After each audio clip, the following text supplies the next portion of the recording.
ছাগল ভেড়া সুস্থ রাখুন, পিপিআর রোগের টিকা গ্রহণ করুন। ছাগল ও ভেড়া পালনকারী সম্মানিত ভাই ও বোনেরা, মৎস্য ও প্রাণী সম্পদ মন্ত্রণালয়ের প্রাণী সম্পদ অধিদপ্তরাধীন পিপিআর রোগ নির্মূল ও খুরা রোগ নিয়ন্ত্রণ প্রকল্পের আওতায় দেশব্যাপী ছাগল ও ভেড়ার পিপিআর রোগ নির্মূলের লক্ষ্যে গুরুদাসপুর উপজেলা প্রাণী সম্পদ দপ্তর ও ভেটেরিনারি হাসপাতালের আয়োজনে সম্পূর্ণ বিনামূল্যে পিপিআর টিকা প্রদান ক্যাম্পেইন চলছে। আবারও বলছি, পিপিআর রোগ নির্মূল ও খুরা রোগ নিয়ন্ত্রণ প্রকল্পের আওতায় দেশব্যাপী ছাগল ও ভেড়ার পিপিআর রোগ নির্মূলের লক্ষ্যে সম্পূর্ণ বিনামূল্যে পিপিআর টিকা প্রদান ক্যাম্পেইন চলছে। ক্যাম্পেইন চলবে আগামী 18 অক্টোবর পর্যন্ত।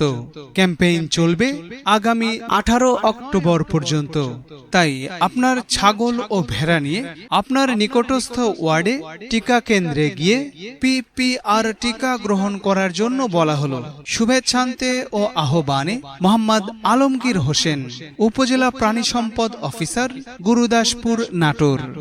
শুভেচ্ছান্তে ও আহ্বানে মোহাম্মদ আলমগীর হোসেন, উপজেলা প্রাণী সম্পদ অফিসার, গুরুদাসপুর, নাটোর।